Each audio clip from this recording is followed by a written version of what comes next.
제31강 근대사를 어떻게 읽을 것인가에 대해서 함께 생각을 해보겠습니다. 이제까지 저희가 종교개혁사를 마치고 이제 새롭게 근대교회사를 시작하는데요. 근대교회사를 우리가 배워야 할 이유가 무엇인지 오늘 한번 생각을 해보도록 하겠습니다.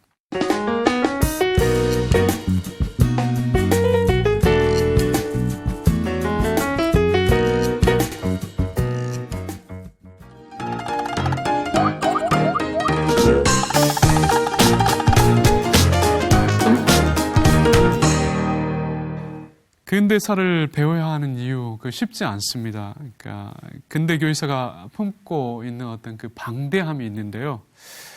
그 주제를 다 다루는 것 자체가 어떤 심연에 빠지는 것과 같기 때문입니다. 그러니까 종교개혁 토대 위에서 발전된 다양한 어떤 신학 사상들을 살펴볼 뿐만 아니라 또한 시대적인 변혁 속에서 발생한 신앙운동, 선교, 부흥운동, 교회 분열과 일치, 전쟁의 소용돌이와 이념적 갈등 속에서 교회의 역할 등에 대한 교회사적인 어떤 사건들을 확인해야 하기 때문입니다. 결국 이러한 이해 속에서 우리가 이제 짧게 근대 교회사를 배우는 이유를 생각을 해본다고 하면요. 신적인 섭리 혹은 하나님의 섭리 속에서 교회를 향한 그 하나님의 약속이 어떻게 성취되어 가고 있는가를 확인하는 데 이제 있다라는 것으로 우리가 근대 교회사를 배우는 이유를 한번 생각해 볼 수 있을 것입니다. 다양한 신학 사상의 흐름과 교회사적인 어떤 사건들 속에서도 결국 하나님이 어떻게 예수 그리스도를 구원주로 고백하는 교회를 세우고 보존하며 또 유지시켜 가는가를 살펴보는 것이죠. 사실 근대에 들어와서 기독교는 인간의 이성에 의해서 시련을 혹독히 당한 시기이기도 합니다. 정통주의의 어떤 반동으로부터 시작된 경건주의와 여기에 이성과 신학적 발전이 덧붙여서 등장한 계몽주의, 그리고 그 계몽주의 속에서 더 발전된 어떤 자유주의는 성스러운 종교를 점차적으로 세속화시켰습니다. 거대한 흐름 속에서 교회는 과거로부터 탈피해서 세련되게 보이는 그런 새로운 옷을 입었지만 결과적으로 그 피해는 교회를 매우 황폐하게 만들었습니다. 이성의 자율성은 인간들을 혹은 사람들을 하나님 없이도 살 수 있게끔 만들었고요. 또한 교회를 찾지 않아도 두려움 없이 살 수 있는 길을 제시했습니다. 더욱이 구원이 필요 없거나 기독교 외에 어떤 다른 종교에도 구원이 있는 것처럼 호도했습니다. 표면적으로 보면 인간의 이성이 승리하고 신앙은 패배한 것처럼 보였습니다. 하지만 그 이성주의의 끝은 결과적으로 인간의 광기로 끝났습니다. 특별히 1차, 2차 세계대전을 경험하면서 인간의 악함을 뼈저리게 경험한 것이죠. 이성에 따라서 자신의 소견에 옳은 대로 사는 인간의 타락한 본질과 그 끝이 무엇인가를 확인시켜 준 것입니다. 물론 지금까지도 이성주의가 신학과 교회 안에 그 깊이 자리 잡고 있는 면이 있음에도 불구하고요. 그 역사적인 광기는 하나님의 주권과 은혜에 근거한 기독교가 결코 계몽이 덜 된 종교이거나 미신적인 종교가 아니라 오히려 참된 종교라는 것을 확인시켜 주었다는 것이죠. 그리고 서구의 교회가 인간의 이성주의에 의해 난도질 당할 때 복음의 능력은 전혀 다른 곳에서 등장하기 시작했습니다. 예를 들어서 영국의 부흥운동, 그리고 미국의 대각성운동, 또 선교지 부흥 등을 통해서 예수 그리스도의 복음은 더 넓고 그리고 더 멀리 확장된 것입니다. 결국 우리에게 확인되는 것은 하나님이 그분의 섭리 속에서 자신의 교회를 세우시고 이끌어 가신다는 사실을 우리가 확인할 수 있는 것이죠. 하지만 이제 이성주의가 다 부정적인 것이 아니라는 사실도 우리는 조심스럽게 생각해야 합니다. 신학과 신앙의 영역에서 큰 피해를 준 면이 있지만 사회와 인간의 삶의 영역에 긍정적인 어떤 유익을 준 면도 있다는 것을 우리가 생각해야 된다는 것이죠.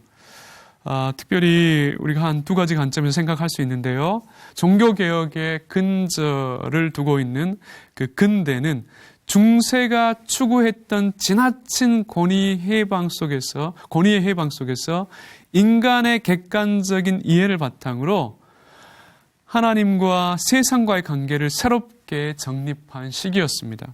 그러니까 하나님과 그분이 지으신 세상의 가치를 새롭게 인식하고 양자의 관계에서의 인간의 역할과 책임을 높였던 시기라는 것을 우리가 부인할 수는 없다는 것이죠. 그리고 두 번째로 인간의 지위와 이성적 능력이 강조되면서 인간은 창조적이고 독립적인 기능을 부여받은 책임 있는 존재로 인정을 받았다는 것입니다. 그러니까 그런 이해 속에서 인권이라든가 과학, 그리고 문학, 예술, 사상, 노동, 복지, 교육 등에 있어서 어떤 심오한 발전을 가져온 것도 사실입니다. 분명히 인간의 타락한 본질을 인정하면서도 무엇보다도 하나님의 형상대로 지음받은 창조가 고려된 인간의 가치에 대한 존중과 문명적 발전은 종교개혁이 신앙의 자율적 실현을 통해서 인간 정신의 성숙에 기여했다는 사실과 어느 정도 맞물려 있다는 것입니다. 그러니까 종교개혁은 로마 가톨릭 교회로부터 해방, 그 미신적인 어떤 종교로부터의 어떤 해방, 그리고 창조된 자연에 대한 더 깊은 지식에 대한 어떤 이해와 활용, 이제 마지막으로 종교와 사회에서 이성의 역할의 중요성이라는 이 세 가지 측면에서 현대 정신의 기반을 조성하였다는 것입니다. 이미 앞에서 제가 설명을 했지만 그 종교개혁이 그 신앙의 자율적 실현을 통해서 인간 정신의 성숙에 어떤 기여한 면과 관련해서 우리는 그 로마 가톨릭 교회로부터의 어떤 해방, 특별히 이제 인간의 양심을 지배하는 권위적이고 미신적인 어떤 종교로부터의 어떤 해방의 어떤 이제 기여한 측면이 있고요. 그리고 창조된 자연에 대한 더 깊은 지식에 근거한 이해와 활용을 할 수 있는 활용할 수 있도록 이제 그러한 면에 어떤 이제 기여한 바가 있다는 것입니다. 특별히 이제 이 부분은 그 일반 은혜와 혹은 일반 은총과 관련이 되어 있습니다. 그리고 마지막으로 종교와 사회의 이성적 역할의 중요성을 강조했는데요. 합리적 사고와 어떤 보편적인 어떤 가치를 갖게 하는 면에서 어떤 이제 종교 개혁이 어떤 이제 기여를 했다는 것입니다. 그래서 이제 이러한 어떤 이제 그 세 가지 측면은 특별히 그 현대 정신의 어떤 그 기반을 어떤 이제 그 조성하는 중요한 어떤 이제 요소로 작용한 것으로 우리에게 이해되고 있습니다. 결국 이제 우리가 근대 교회사를 통해서 모든 신적인 권위를 부정하고 이성의 우위성을 강조한 폐해와 함께 동시에 신앙과 이성의 조화를 통한 신앙 지식에 대한 합리적인 이해와 계급적이고 미신적인 권위의 탈피로부터 이제 문명적인 면에서 인간의 가치를 높여준 이성의 역할에 대한 어느 정도의 어떤 긍정성을 종합적으로 볼 수 있어야 한다는 것이죠. 그러니까 18세기, 19세기에도 비록 하나님의 주권과 성경의 권위가 위협받는 시대였지만 그 시대도 하나님이 허락하셨고 역사하셨다는 사실은 부인할 수가 없습니다. 즉 우리가 추구하는 신학과 신앙을 보존하면서도 그 시대의 이성적인 합리성이 준 유익에 대해서 공정하게 평가하고 인정할 필요가 있다는 것입니다. 결론적으로 우리는 신앙과 이성의 불균형보다는 조화 속에서 근대 교회사 속에서 등장한 여러 신학적 사조들과 교회 사건들을 바라볼 뿐만 아니라 무엇보다도 그것들은 종교개혁 사상에 근거하여 이제 평가될 필요가 있다는 것이죠. 이제 그리고 그 결과를 통해서 우리가 오늘 시대의 교회를 어떻게 바라봐야 하며 또 준비해야 할 것인가를 이제 숙고할 필요가 있을 것입니다.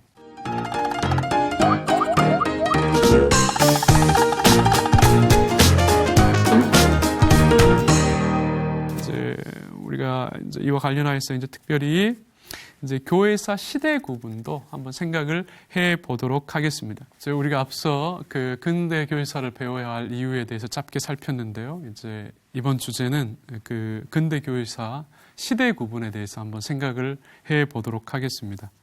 그래서 우리는 이제 일반적으로 그 종교 개혁이 시작된 이후로부터 그 현재 이르기까지를 다 근대 교회사의 어떤 그 범위에 포함시킬 수 있습니다. 이제 그럼에도 불구하고 조금 더 구체적으로 제가 구분을 해 보도록 하겠습니다. 먼저 이제 우리가 종교 개혁사를 생각할 때 대략 이 시기를 종교 개혁사로 생각을 합니다. 그리고 또 이제 그 1517년은 그 루터가 이제 그 비텐베르그 교회 그 정문에 95개조 방방문을 이렇게 게시함으로 인해서 이제 종교 개혁의 어떤 시발점이 되었죠. 그리고 이제 1555년은 그러니까 아우구스부르크 종교 평화 협정이 체결된 그러한 시점이었는데요. 그러니까 이 시기는 로마 카톨릭과 그리고 루터 교회는 그 소위 신성 로마 제국 안에서 그 공식적인 어떤 종교로 인정이 되었지만 예를 들어서 제세례파라든가 그리고 또 개혁파 교회는 인정되지 않았습니다. 그래서 이제 이 시점을 우리가 일반적으로 종교 개혁 시대다 이렇게 규정하고요. 그리고 또 1555년부터 1670년을 교파주의 시대라고 이렇게 규정을 할 수 있습니다. 그리고 이제 이 교파주의 시대라는 것은 이미 이제 그 개신교가 로마 카톨릭 교회로부터 분리되었고요. 그리고 이제 개신교 내에서도 교회가 이제 분열을 가져옵니다. 그러면서 크게 로마 카톨릭 교회, 루터 교회, 그리고 개혁주의 혹은 개혁파 어떤 교회가 이제 설립이 되죠. 그런데 이제 시간의 흐름 속에서 이제 각 교파들이 자기의 신앙의 정체성을 이렇게 이제 정립해 가는 것이죠. 그러면서 이제 더 이상 교회가 하나가 될 수 없는 그러한 어떤 시점에 이르게 됩니다. 그래서 이제 우리가 그 시점을 우리가 정통주의 시대다 그렇게 이야기하는데요. 이제 그 모든 것을 이제 총칭하여서 우리가 이제 이 시대를 교파주의 시대 이렇게 이제 규정할 수 있습니다. 그리고 또 1670년에서 이제 1789년 이제 이 시대를 우리가 경건주의 시대와 어떤 이제 계몽주의 시대 이렇게 이야기합니다.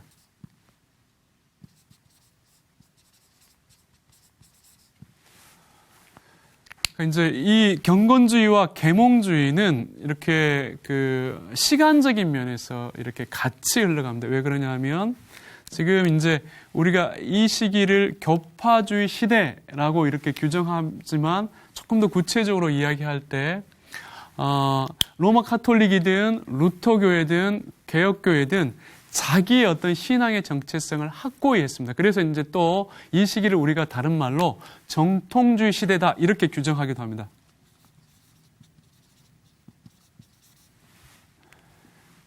근데 이제 이 경건주의와 계몽주의는 이 정통주의의 반발 속에서 이렇게 등장하는 겁니다. 특별히 정통주의 어떤 이성적 측면에서 어떤 계몽주의가 등장을 했고요. 그리고 어떤 정통주의의 어떤 감성적 측면에서 어떤 이제 경건주의가 등장을 했습니다. 왜 그러냐면 특별히 이제 이 경건주의는 그 정통주의 어떤 교회의 어떤 형식적인 그 어떤 경직성 여기에 대한 어떤 반발로 경건주의가 등장한 것입니다. 그리고 이제 대략 우리가 이제 이 경건주의와 어떤 계몽주의 시대를 1789년까지 생각하는데 우리가 이제 프랑스 혁명이 일어났던 시점입니다.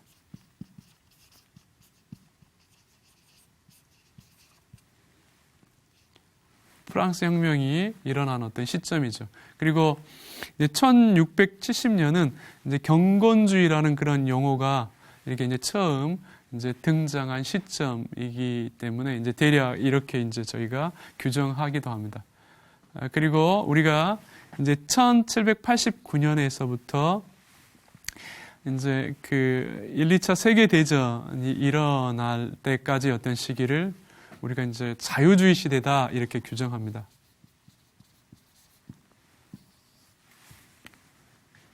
자유주의 시대라고 규정하고요. 그리고 이제 그 그러니까 2차 세계대전 전후로 이제 지금까지를 우리가 이제 포스트 모던 시대라고 그렇게 이야기하는 거죠.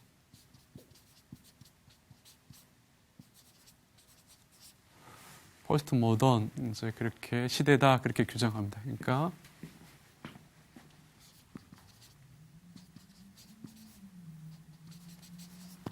이제 종교 개혁 혹은 이제 시대, 정통주의 시대, 이제 경건주의와 계몽주의 시대, 그리고 자유주의 시대, 그리고 이제 포스트 모던 시대 이렇게 이제 근대 교회사를 이제 세부적으로 이렇게 이제 규정할 수 있는 것입니다.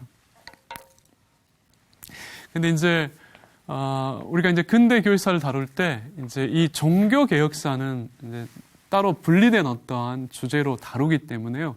이제 여기에서는 우리가 더 이상 언급하지 않고요.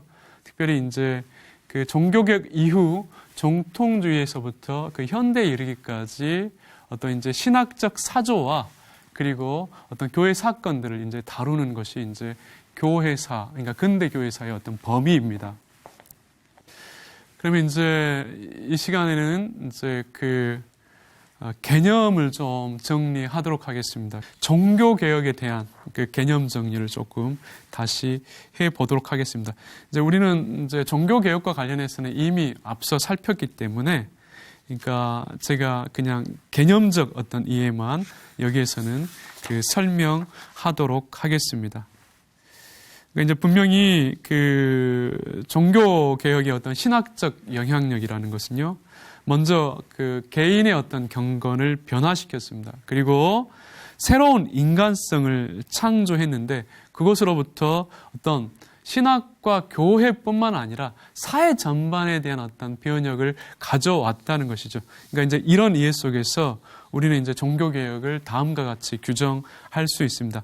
종교개혁은 교회 교리사적인 어떤 이해 속에서 직접적으로 부패한 교회의 개혁 요구에 대한 유럽의 종교적인 현상으로 루터, 츠빙글리, 칼빈을 비롯한 다른 많은 종교개혁자들에 의해서 발생된 사역이었지만 동시에 그 종교적인 새로움을 통해서 이야기된 인간의 전 삶의 전 영역과 관련된 사회적인 변혁이기도 하다라는 겁니다. 이제 이러한 개념을 우리가 이제 조금 전제하고 이제 두 번째로 신앙 고백화에 대한 정의를 제가 한번 내려보도록 하겠습니다.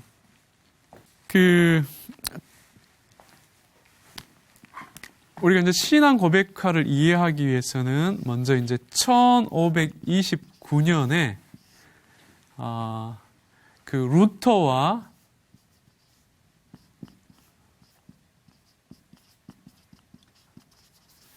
그 츠빙글리 사이에서 이루어졌던 그 말부르크 논쟁을 생각을 해야 됩니다.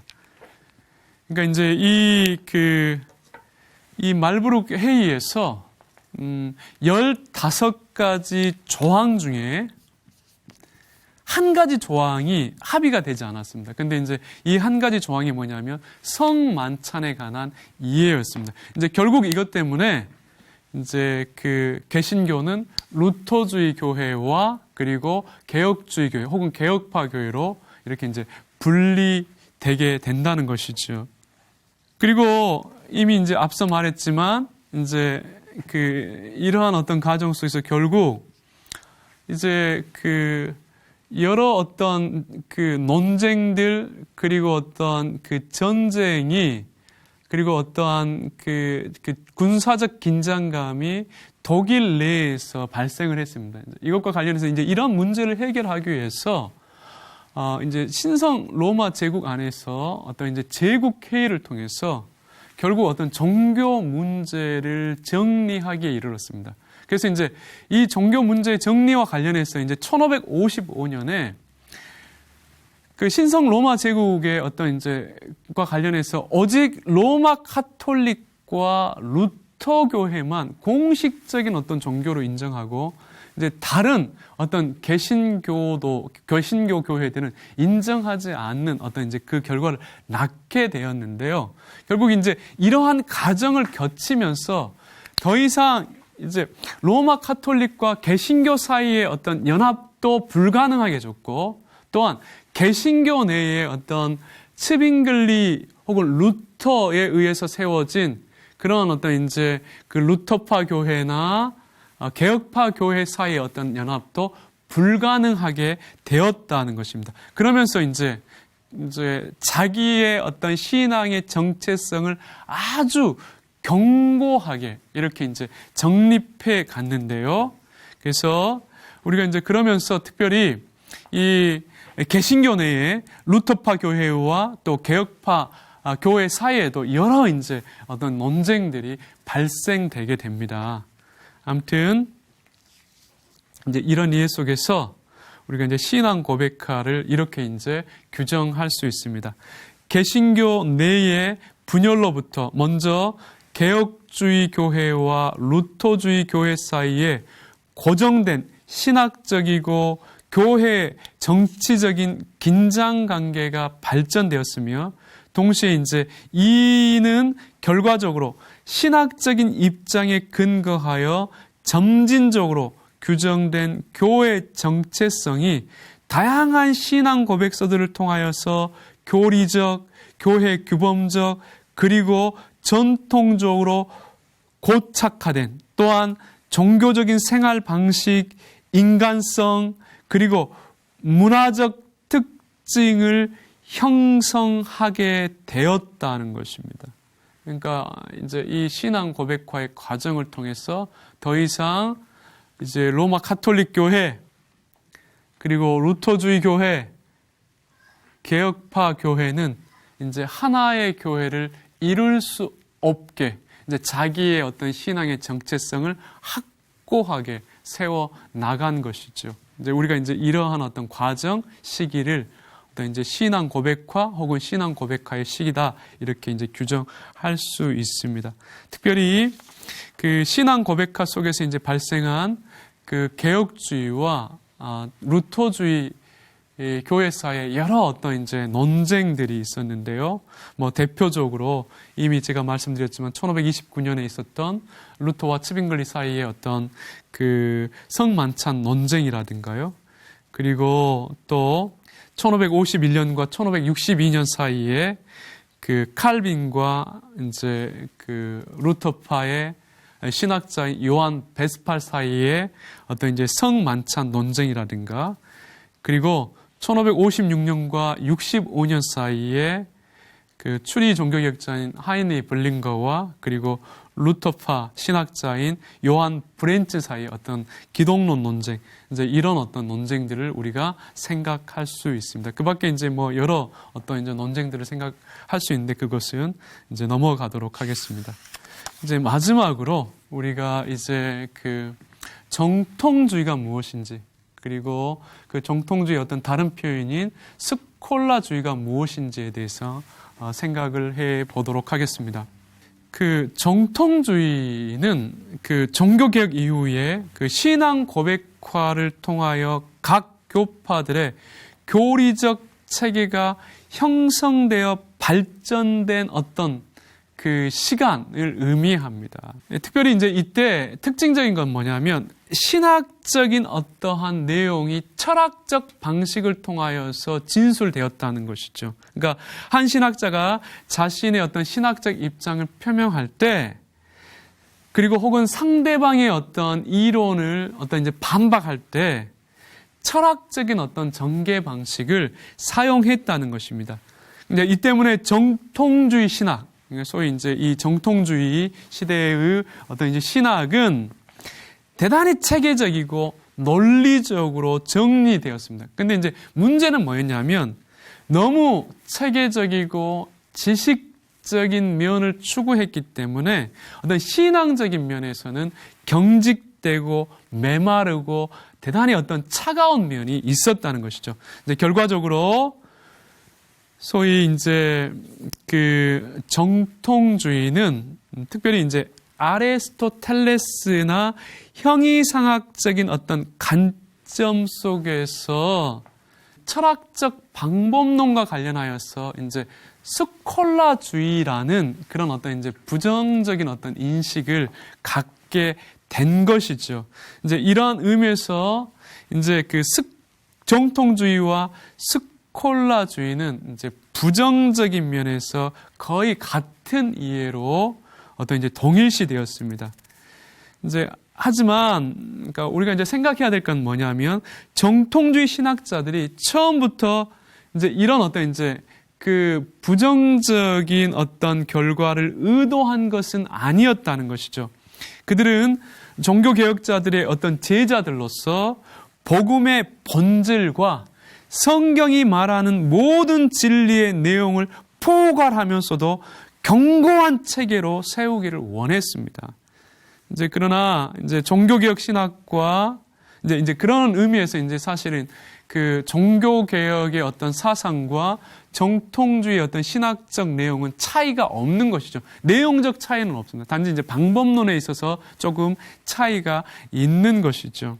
그래서 일반적으로 우리가 이제 그 종교개혁 시대의 어떤 성경 진리 어떤 진술 내용을 성경 해설적이다. 이렇게 이제 규정할 수 있다고 하면요. 이제 이 그 정통주의 시대의 어떤 성경 진리에 대한 소술은 철학적 어떤 방식을 통한 어떤 논리 전개, 그러니까 혹은 조금 지식적이고 사변적이다 이렇게 이제 규정할 수 있는 것입니다. 그러니까 내용적 차이는 없다. 다만 이런 어떤 이제 진술 방식에 있어서 차이가 있다라고 규정할 수 있다는 것입니다. 그래서 이제 종교개혁 이후에 개신교 내에서 발생한 정통주의는 개혁파 혹은 개혁파 정통주의와 루터파 정통주의로 구분되고 있습니다.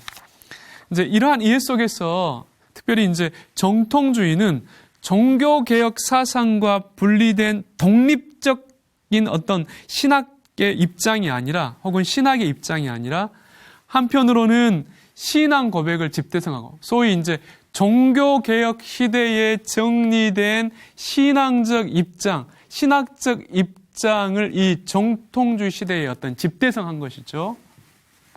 집대성하고 다른 한편에서는 교리를 체계할 때 수용한 철학적 방법론을 이제 사용했는데 왜냐하면 이런 어떤 이제 견고한 신학적 체계를 세우기 위해서 철학적 방법론을 수용한 것이다. 그렇게 이해할 수 있습니다. 즉, 정통주의는 개신교 교리의 어떤 체계와 과정에 있어서 신학적인 내용을 기술적으로 잘 묘사하기 위해서 수용된 것으로 우리가 볼 수 있다는 것입니다. 그러니까 기독교 교리 혹은 신학적 주제를 정의하고 구분하고 객관화하고 논리적으로 정교하게 체계화시키고자 하는 어떤 방법론이나 어떤 이제 접근 속에서 어떤 이제 정통주의 시대의 어떤 특징과 어떤 이해를 생각할 수 있다는 겁니다.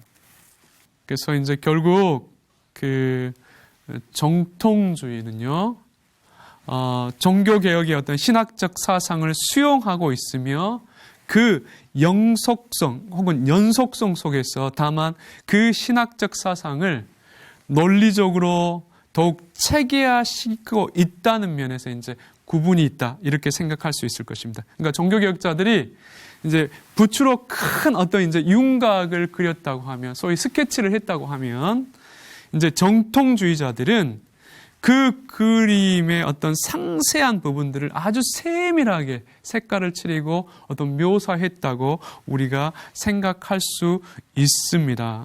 정리를 하겠습니다. 이제 결과적으로 이제 신앙 고백과 교리의 어떤 집대성이 없는 종교개혁은 불완전한 종교개혁입니다. 그러니까 종교개혁은 개신교가 정통주의 시대에 신앙 고백적인 토대와 조직적인 종교함으로 구성되어 있는 표준적이고 또한 어떤 물음에 대해서도 변화할 수 있는 신학적인 체계를 갖추지 못했다고 하면 그 본래의 신학적인 의미가 희석되어 살아남을 수 없었을 것입니다. 그러니까 이러한 면에서 정통주의 신학자들의 공헌은 신앙 고백과 교리적인 체계 속에서 종교개혁 사상을 기반으로 하여 교부들과 건전한 중세 신학자들을 포함한 신학을 대단히 체계적으로 정립했다는 것에 의의가 있다는 것이죠. 이제 그래서 우리가 18세기에서부터 이제 18세기 이래로 어떤 이제 그 이성에 근거해서 하나님과 어떤 신학의 어떠한 주제들이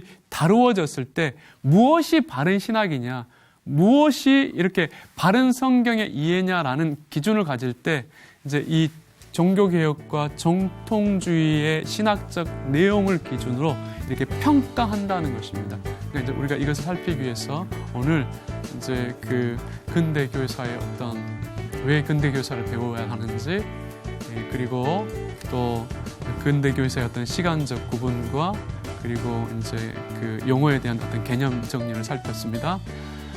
이것으로 오늘 제 강의를 마치겠습니다. 감사합니다.